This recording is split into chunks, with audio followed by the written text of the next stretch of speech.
tashqari detayling chiska qilib beramiz mashinamizni. Mana motorni asli holatlarga qo'shilishi mumkin. Xudo xohlasa mashinamizni idealniy qilib motorlari akalar o'sha bundan oldin postga qo'ygan kobultimiz tayyor bo'ldi. Mana motorni asli holatlarga ko'rishlari mumkin.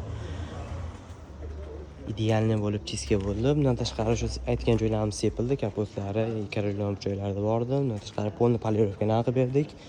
Hamda detayling chiska qilib berdik. Mana salonlarni ko'rishlari mumkin. Bundan oldin postga qo'yganman eski holatini. Mana salon holatlari idealniy bo'ldi. O'zimcha qo'llarni ham yuvib tozalab zavod holatiga keltirib berganmiz. Mana orqa taraflari ham mashinamiz idealniy bo'ldi, xudo xohlasa.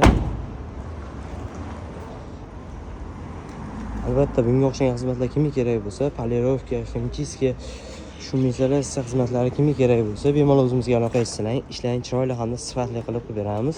Bundan oldingi videoni ko'rsalaring, eski holatini ko'rib olishlaring mumkin.